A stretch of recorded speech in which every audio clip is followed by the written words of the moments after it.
Bismillahirrahmanirrahim. Alhamdulillah wassalatu wassalamu ala Rasulillah wa ala alihi wa sahbihi wa man wala wa ba'du.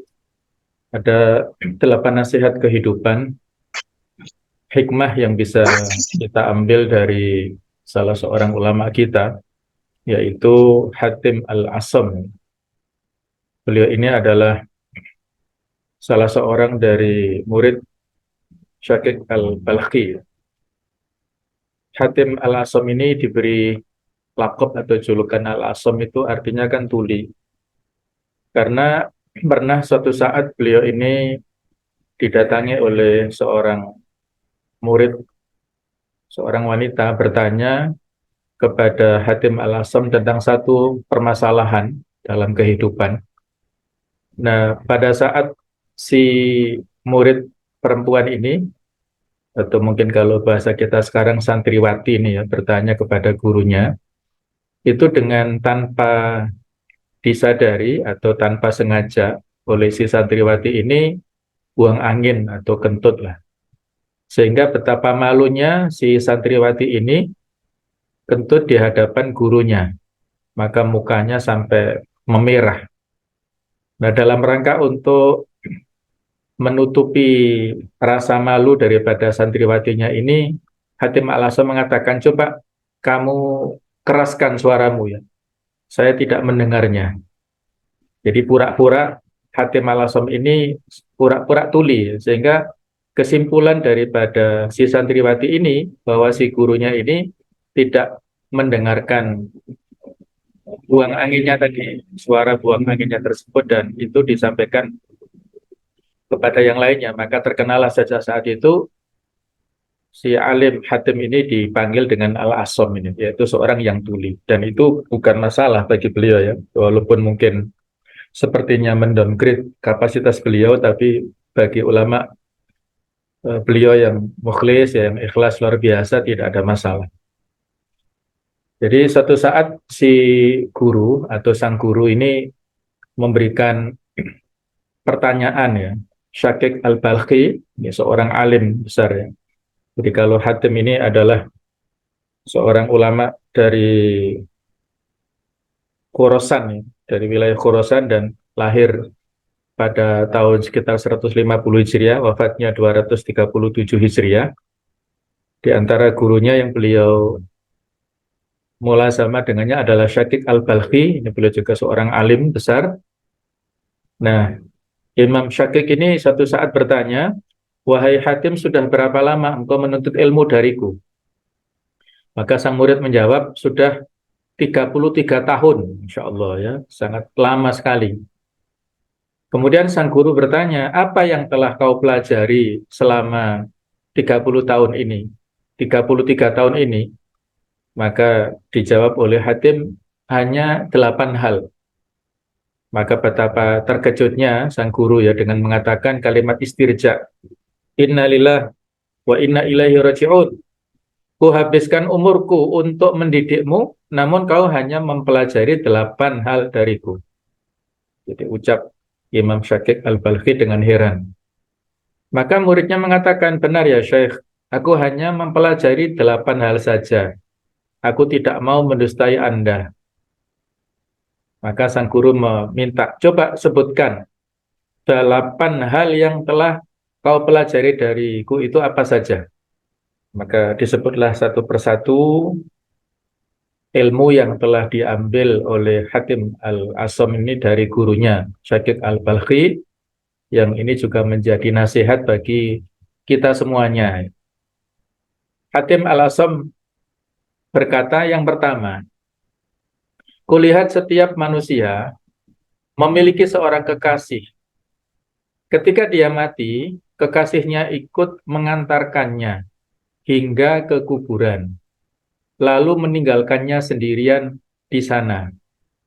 Maka aku lebih memilih amal kebajikan sebagai kekasihku, sehingga ketika nanti aku masuk ke liang kubur, amalku akan ikut bersamaku. Inilah poin pertama ya, nasihat atau sebuah hikmah dari Hatim Al-Asam kepada kita semuanya, bahwa siapapun kita sebagai manusia, dan seberapa cinta kepada siapapun dan kepada apapun, pasti kita meninggalkannya. Bagaimana pesan dari Malaikat Jibril kepada Rasulullah SAW, di antara pesannya adalah ahbib man syi'ta fa innaka mufariquhu. Wahai Nabi Muhammad, silahkan engkau cinta kepada siapapun, pasti engkau akan berpisah dengannya. Kita sebagai manusia, seberapa banyak orang yang kita kasihi, keluarga kita, saudara-saudara kita, teman-teman kita, pasti ada pertemuan, ada perpisahan. Pada saat hidup kita masih bisa bersama, bahkan dengan orang yang kita cintai, istri kita, anak-anak kita. Dalam kehidupan, pasti pada saat nanti kita wafat meninggal, berpisah dengan orang-orang yang terkasih itu. Maka Hatim Al-Asam ini memberikan pesan kepada kita, supaya terus bisa berdampingan dengan kekasihnya, maka beliau memilih kekasih yang dicintai itu adalah amal-amal kebaikannya. Karena amal itulah yang nanti akan bersama-sama membersamai si mayit di dalam alam barzakhnya, di kuburannya.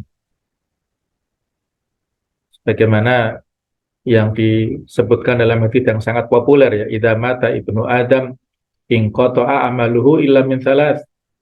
Apabila anak manusia meninggal dunia, maka terputuslah amal-amalnya kecuali 3 hal. Yang pertama, shadaqatin jariyah. Apabila dia memiliki investasi, sebuah amal yang dalam bentuk benda ataupun jasa yang bisa dimanfaatkan terus-menerus oleh kaum muslimin yang lain, maka selama jasa atau benda tersebut, baik properti ataupun berupa yang lainnya, dimanfaatkan oleh orang yang masih hidup, maka jariyah, mengalir pahalanya sampai si munfiknya, orang yang menginfakannya itu masuk ke liang lahat atau di alam barzah itu, ya. Kemudian yang kedua, au ilmin yuntafa'u bihi, ilmu yang bermanfaat. Apakah ulum diniyah, ilmu-ilmu keislaman, ataukah ulum kauniyah, atau ilmu-ilmu terapan praktis yang bisa dimanfaatkan. Selama orang-orang yang kita ajari, apakah murid kita, mahasiswa kita, santri kita, santriwati kita, mereka melaksanakan ilmu yang telah kita wariskan, maka selama itu pula pahalanya terus mengalir kepada orang yang sudah meninggal ini. Yang ketiga, awaladin sholih yad'ulahu, anak-anak yang soleh yang mendoakan untuk orang tuanya. Baik itu anak secara biologis yang dilahirkan dari rahim istri kita, ataupun anak-anak ideologis yang kita didik, kita bina, para binaan, orang-orang kita dakwai, para jamaah pengajian dan lain-lain, selama memberikan bantuan doa kepada kita, insya Allah akan sampai. Dan itulah yang sangat penting untuk kita harapkan dari orang-orang yang masih hidup ini. Jadi itulah amal-amal kebaikan yang bisa menemani siapapun yang sudah wafat di liang lahat, di liang kuburan nanti. Jadi itulah kekasih yang perlu untuk terus kita jaga, terus kita jalin, adalah kekasih dalam bentuk amal-amal kebajikan. Kemudian yang kedua, nasihat yang didapatkan oleh Hatim Al-Asam dari gurunya. Beliau mengatakan, aku merenungkan firman Allah Subhanahu wa taala, wa amma man khafa maqama rabbih wa nahan nafsa 'anil hawa fa innal jannata hiyal ma'wa.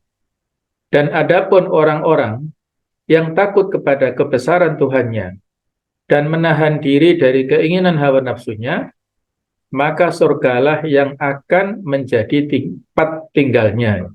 Surat An-Nazi'at ayat 40-41. Aku sadar, kata beliau, bahwa firman Allah Subhanahu wa taala itu pastilah benar. Maka aku pun berjuang untuk melawan keinginan nafsuku hingga nafsuku tunduk kepada Allah Subhanahu wa taala. Karena Hatim Al-Asam dan pasti kita semuanya menginginkan ya, fa innal jannata hiyal ma'wa itu, bahwa surga adalah sebagai tempat tinggalnya kita semuanya di akhirat.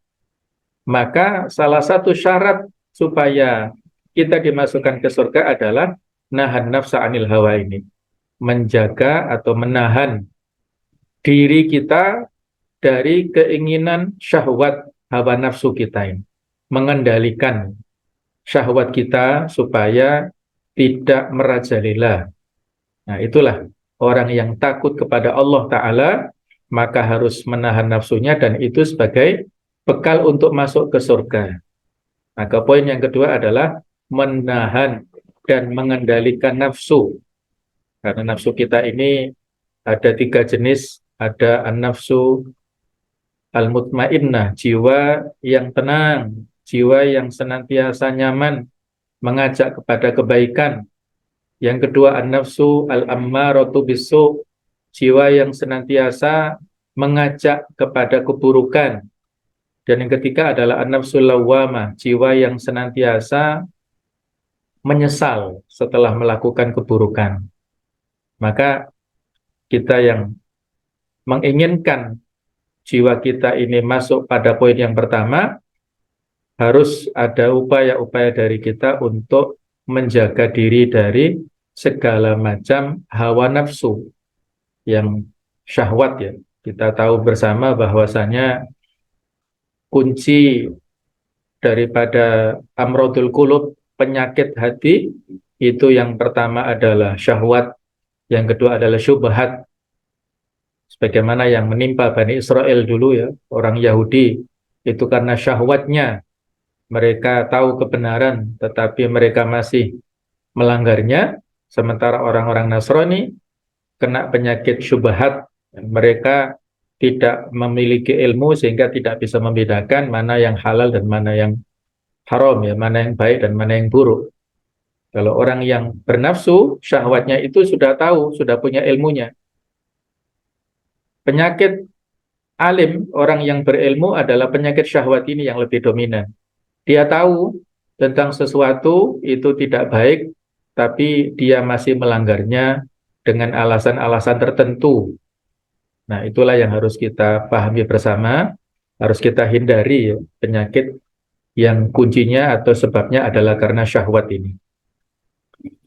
Yang ketiga adalah, kata Hatim Al-Asam, ku perhatikan, manusia selalu memuliakan dan menyimpan harta benda berharga yang mereka miliki. Lalu ku pelajari firman Allah Subhanahu wa taala, ma indakum yanfadu wa ma indallahi baq. Apa yang ada di sisimu akan lenyap, dan apa yang ada di sisi Allah akan kekal. Surat An-Nahl ayat 96. Maka setiap kali aku memperoleh sesuatu yang berharga, aku pun menyedekahkannya di jalan Allah Subhanahu wa taala, agar hartaku selalu tetap terjaga di sisinya. Inilah sifat barang-barang ataupun segala yang dimiliki oleh manusia ini, baik berupa makanan, harta benda, fasilitas yang lainnya yang dimiliki di dunia ini. Kalau hanya sekedar dikonsumsi ataupun dinikmati dan dimanfaatkan dalam rangka untuk kepentingan pribadi saja, maka itu akan lenyap. Berapa lama sih kita misalnya ya suka makan yang sangat kita dambakan, apa makan berupa gulai atau rawon apapun yang paling enak, ya kita kunyah, kita rasakan kelezatannya di lidah saja. Kalau sudah masuk ke perut, nanti outputnya juga sama saja dengan makan yang murah-murah misalnya. Ya, contohnya seperti itulah ya. Jadi segala keinginan ataupun kebutuhan ataupun hal-hal lain yang kaitannya dengan harta benda yang dimiliki oleh kita, dititipkan Allah Ta'ala kepada kita di dunia, itu yanfadu, akan lenyap, akan binasa. Pada saatnya rumah yang kita tinggali itu juga akan keropos dan mungkin nanti akan hilang ya pada saatnya nanti berapa tahun berikutnya mobil, kendaraan atau apa saja yang kita miliki itu pasti lenyap, pasti binasa. Tapi kalau kita alokasikan potensi dan segala yang kita miliki, terutama harta benda, titipan Allah Ta'ala kita titipkan, untuk kita sodakokan di jalan Allah, maka itu adalah baqin, terus terjaga, terus terpelihara, dan itulah. Jadi kalau kita memiliki harta 10, satu kita sodakokan, yang 9 kita makan, justru yang satu itulah yang akan abadi menjadi investasi yang tidak ada akhirnya. Sementara yang 9 bisa jadi karena kita makan habis, dicuri orang juga habis, kemudian kena banjir atau kena musibah yang lain, ya akan binasa. Maka di sini penting bagi kita adalah untuk memiliki semangat bersodakoh, isra' wa dharra, baik dalam keadaan yang lapang ataupun dalam keadaan yang sempit.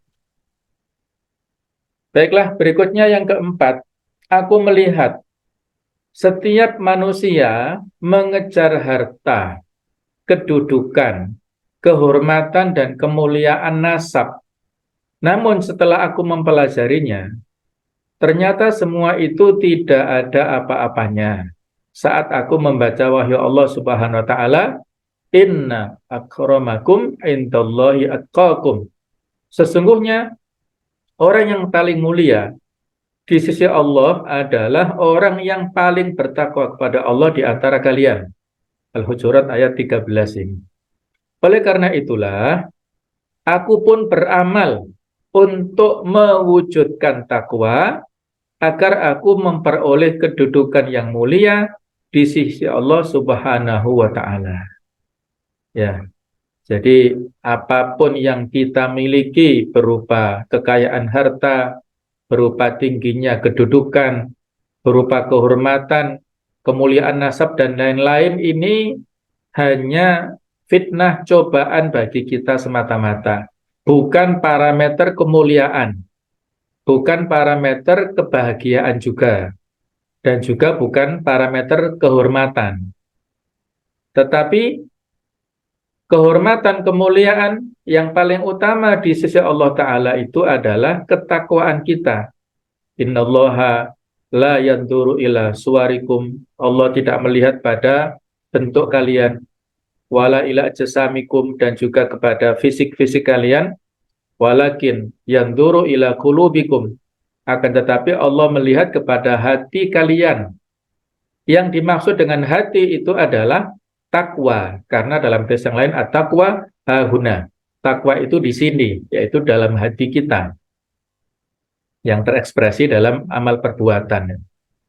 Maka di sini penting bagi kita untuk bagaimana melakukan amal-amal segala aktivitas supaya pribadi-pribadi kita menjadi pribadi yang mutakin.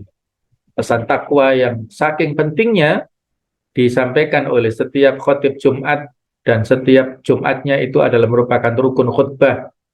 Betapa pentingnya takwa. Wa tazawwadu fa inna khairaz zadit taqwa. Berbekalah kalian karena sebaik-baik bekal itu adalah bekal ketakwaan. Walaupun ayat ini konteksnya dalam berangkat haji ya, tetapi ini juga bisa kita kiaskan, kita perlebar kontekstualnya adalah dalam hal kehidupan secara umum. Kita harus memiliki bekal takwa, hati-hati, karena takwa itu adalah maknanya antaj'ala bainaka wa baina iqabillahi wiqayah, meletakkan antara kamu dengan antara iqab, sanksi dari Allah itu pembatas, yaitu tameng, supaya kita tidak diiqab, diberikan sanksi Allah Ta'ala, maka kita harus hati-hati dan harus waspada, menjaga diri kita. Inilah pesan keempat, adalah pesan ketakwaan. Yang kelima, kata Hatim Al-Asam adalah, aku melihat manusia saling mencela dan melaknat. Dan sumber semua itu adalah hasad, kedengkian. Lalu aku mempelajari wahyu Allah Subhanahu wa taala, firman Allah, nahnu qasamna bainahum ma'isyatahum fil hayatid dunya. Kami telah membagikan untuk penghidupan mereka di alam dunia. Surat Az-Zukhruf ayat ke-32. Maka aku pun sadar bahwa semuanya telah dibagi oleh Allah Subhanahu wa taala. Maka aku tinggalkan sifat hasad, sifat dengki, ku jauhi manusia, dan aku tidak bermusuhan dengan seorang pun. Ku jauhi maksudnya adalah di sini berarti tidak mempersoalkan segala hal yang didapatkan oleh manusia. Jadi inilah penyakit hasad ya. Innama ya'kulul hasadu al-hasanat kama ya'kulun narul hatab atau kama qala, bahwasanya hasad ini bisa membinasakan kamal kebaikan sebagaimana api yang melalap eh, kayu bakar ya. Jadi sampai seperti itu permisalannya. Bahwa di antara faktor orang itu hasad karena tidak percaya dengan takdir. Dia tidak, atau mungkin ragu atau mungkin lupa bahwasanya masing-masing manusia ini sudah ditetapkan rizkinya, ma'isyah, pendapatannya itu sudah ada masing-masing. Sejak zaman azali itu sudah dituliskan kita di Lauhul Mahfudz rezeki kita masing-masing. Wa fis sama'i rizqukum wa ma tu'adun. Di langitlah rezeki kalian dan yang dijanjikan. Kemudian pada saat kita di rahim ibu kita masing-masing, ketika kita berusia 120 hari dan malaikat meniupkan ruh pada fisik kita masing-masing, maka Allah memerintahkan kepada malaikat untuk menentukan 4 hal kepada si janin ini, bikat birizkihi, menentukan rizkinya, wa ajalihi, dan juga ajalnya, wa amalihi, dan juga amalnya, wa syakiun au sa'id, apakah dia sengsara atau bahagia, sudah ada ketentuannya. Maka tidak ada manfaatnya seseorang itu hasad dengan yang didapatkan oleh orang lain ya. Kata pepatah, rumput tetangga lebih hijau. Kita silau dengan melihat bagaimana tetangga kita rumahnya lebih bagus, kendaraannya lebih bagus, dan lain-lainnya ya. Mungkin lebih dari yang kita dapatkan, tapi belum tentu perasaan hatinya lebih bahagia, lebih nyaman daripada kita yang barangkali kehidupannya biasa-biasa saja. Karena yang namanya faktor kebahagiaan bukan ditentukan oleh materi, bukan oleh fisik ya, dari sisi bentuk luarnya, bukan oleh pendapatan, tetapi adalah karena hati. Laisal ghina bi kathratil ardi walakinnal ghina ghinal qalbi au kama qala. Kekayaan itu bukan semata-mata kekayaan dalam bentuk fisik, harta saja, tetapi kekayaan itu adalah kekayaan jiwa, kekayaan hati, kelapangan dada. Jadi disinilah pentingnya kita menghindari dan menghilangkan sejauh-jauhnya penyakit hasad ini. Baiklah, kita lanjutkan pesan Hatim Al-Asam yang keenam.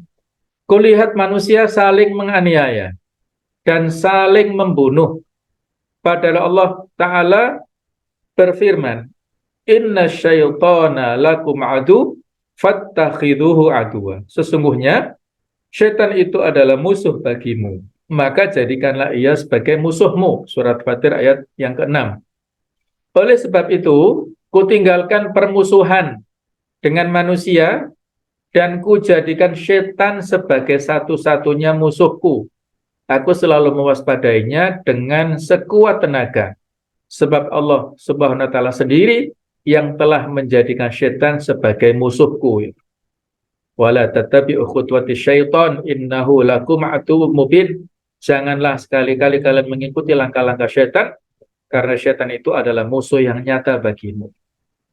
Jadi inilah peringatan yang penting sekali bagi kita ya. Jangan sampai kita keliru mengarahkan permusuhan yang seharusnya manusia di sekitar kita itu harus kita jadikan sebagai kawan, partner, apakah keluarga besar, apakah tetangga, apakah teman-teman, mereka adalah sesama manusia, sesama muslim, dan sebutkan mungkin sesama saudara, keluarga besar ya, mereka adalah sama-sama kita jalin ukhuwah. Tidak ada manfaatnya menebar permusuhan kepada sesama manusia ini. Musuh utama kita adalah setan yang selalu mengajak kepada keburukan. Maka harus kita waspadai dan kita harus selalu beristi'adzah, yaitu minta perlindungan kepada Allah Ta'ala dari segala macam godaan setan ini. Jangan sampai kita salah dalam menempatkan permusuhan ini.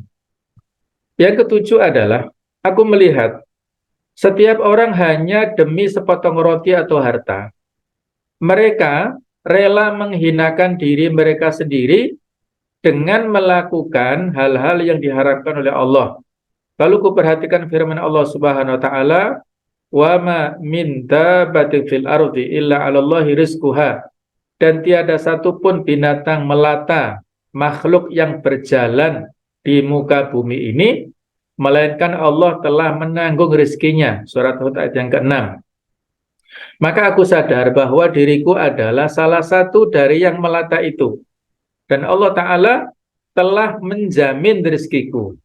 Oleh karena itu, kusibukkan diriku untuk menunaikan kewajiban yang telah diberikan oleh Allah Ta'ala, dan aku tidak pernah merisaukan sesuatu yang telah dijamin oleh Allah Subhanahu wa Ta'ala untukku ya. Yang penting kita menunaikan kewajiban. Soal rezeki itu adalah haknya Allah.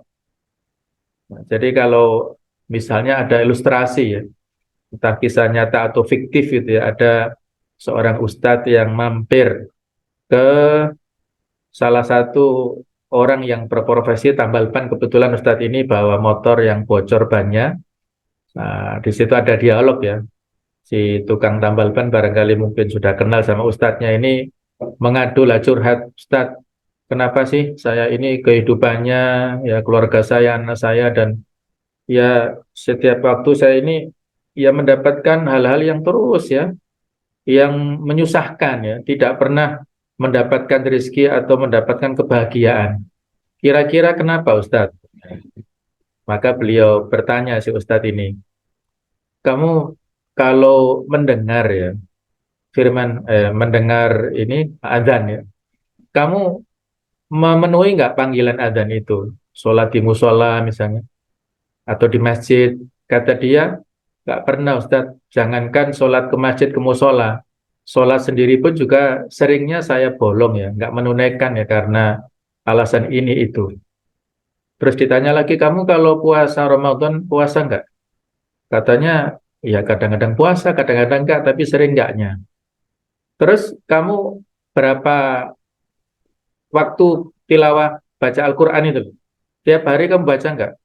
"Ya enggak Ustadz," katanya begitu ya. "Jangankan tiap hari, mungkin satu pekan saja ya hanya membaca ya barangkali pas acara-acara selamatan itu ya, yang baca bersama-sama itu, atau mungkin yang lain. Jadi nggak rutin." Nah, terus diruntut ya satu persatu, di absen amal-amal kewajibannya, dia bolong-bolong terus. Maka Ustadz yang memberikan nasihat, "Nah inilah nasihatnya ya, inilah rahasianya. Karena kamu tidak hadir memenuhi panggilan Allah Ta'ala dalam amal-amal ibadah, maka Allah pun juga ya dalam tanda kutip melupakanmu dalam rezekinya itu. Coba kamu perbaiki akhlak ya pada Allah, ya, perbaiki ibadah, semangat ibadah, insya Allah kalau sudah dilaksanakan kewajiban-kewajiban, Allah Ta'ala yang akan memberikan jaminan ya. Wa man yattaqillaha yaj'al lahu makhraja wa yarzuqhu min haitsu la yahtasib." Siapa yang bertakwa kepada Allah akan diberikan solusi dan diberikan rezeki dari cara-cara, dari pintu-pintu, sebab-sebab yang tidak disangka-sangka. Jadi inilah poin ya, yang penting bagi kita semuanya, untuk jangan hanya menuntut hak kita, tapi yang wajib adalah ibadah ya. Ibadah itu kewajiban kita. Adapun rezeki itu adalah hak Allah yang diberikan kepada kita. Mungkin kita dengan aktivitas-aktivitas kebaikan dari pintu-pintu, ada banyak pintu rezeki yang akan dibukakan. Bukan dari upaya kita ya. Mungkin usaha kita biasa-biasa saja, usaha kita itu normal-normal saja atau barangkali di bawah standar ya. Tapi karena kita telah berbuat kebaikan, telah mengajarkan orang lain, telah memberikan dakwah kepada orang lain, justru dari pintu-pintu kebaikan yang kita buka dari yang lainnya itulah Allah akan memberikan kemudahan kita dari rezeki yang bukan hanya semata-mata usaha manusiawi kita saja ya. Baik, yang terakhir ke-8, aku melihat semua orang bergantung kepada makhluk Allah Subhanahu wa taala. Ada yang bergantung kepada ladangnya, bergantung kepada perniagaannya, bergantung kepada pekerjaannya, dan bergantung kepada kesehatan jasmaninya. Aku pun kembali kepada firman Allah Subhanahu wa taala, "Wa may tawakkal 'ala Allah fa huwa hasbuh." Dan barang siapa yang bertawakal kepada Allah, maka Allah akan mencukupkan segala keperluannya. Surat At-Tolak ayat yang ketiga ini. Oleh karena itulah, aku pun bertawakal, bergantung kepada Allah Ta'ala. Berserah diri hanya kepada Allah Ta'ala saja, yang maha perkasa dan maha agung. Dan Allah Subhanahu Wa Ta'ala pun mencukupi semua kebutuhanku. Jadi inilah kuncinya ya. Keimanan itu adalah sebuah kewajiban kita dan inti daripada iman itu adalah tawakal. Syarat iman adalah tawakal murni kepada Allah. Wa 'alallahi fatawakkalu in kuntum mu'minin. Dan hanya kepada Allah lah hendaklah kalian bertawakal jika kalian itu adalah orang-orang mukmin. Artinya, kalau seseorang menanggalkan ketawakalan kepada Allah dan berserah diri kepada makhluk, berarti dia bukan orang yang mukmin dengan keimanan yang sebenarnya. Lau annakum tawakkaltum 'alallahi haqqa tawakkuli la razaqakum kama yarzuqut tayr yaghdu khimasan wa yaruhu bitana atau kama qala ya. Hadis Nabi mengatakan bahwasanya seandainya kalian bertawakal kepada Allah dengan sebenar-benarnya tawakal, niscaya Allah akan memberikan rezeki kepada kalian sebagaimana Allah memberikan rezeki kepada burung, yang mana burung ini tidak pernah sekolah, tidak pernah kuliah, tetapi karena insting ilham diberikan Allah, dia keluar dari sarangnya, keluar rumah pada waktu pagi dalam keadaan lapar, dan pulang sore dalam keadaan kenyang. Nah, seperti itulah apabila kita bertawakal seperti burung yang tentunya dilanjutkan dengan ikhtiar. Burung ini tidak bermalas-malasan di rumah, tapi dia berikhtiar keluar dari sarangnya. Maka dengan itulah Allah Ta'ala akan mencukupkan segala keperluannya. Jadi tidak ada alasan bagi kita untuk bersuudzon kepada Allah. Yang penting kita telah menggantungkan dengan totalitas kepada Allah Ta'ala, maka Allah berkehendak untuk memberikan segala yang kita doakan, yang kita butuhkan pada saat itu. Maka setelah mendapatkan 8 jawaban yang luar biasa dari seorang murid Hatim Al-Asam ini, sang guru Imam Syaqiq Al-Balkhi mengatakan, "Wahai Hatim, semoga Allah memberimu taufik." Artinya, sang guru memberikan persetujuan ya kepada apa yang disampaikan oleh muridnya ini. Maka sebagai muhasabah bagi kita semuanya, lalu berapa lama kita menuntut ilmu, apa yang kita dapatkan, adakah pelajaran penting yang meresap ke dalam hati kita, dan selalu kita amalkan ya nasihat dari guru kita, berapa banyak yang sudah menjadi resep dalam kehidupan kita, atau semua itu hanya sekedar penghibur telinga kita ya. Ibaratnya pengajian, kajian, ataupun hal-hal lain itu hanya sebatas masuk telinga kanan, keluar telinga kiri, tidak sampai mampir ke hati. Mudah-mudahan tidak seperti itu ya. Karena ilmu itu adalah amanah. Setiap kali kita mendapatkan ilmu, maka amanahnya adalah untuk kita laksanakan dan kita sampaikan kepada orang lain.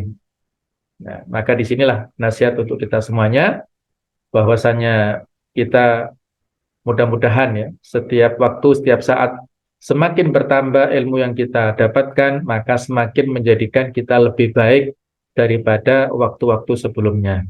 Barakallahu fikum jami'an wa saddada khutakum wa wafaqakum ila ma huwa al-khair. Allahumma fiq al-atmatarik wa hadi ila sawa'is sabil. Assalamualaikum warahmatullahi wabarakatuh. Waalaikumsalam. Waalaikumsalam. Assalamualaikum warahmatullahi wabarakatuh.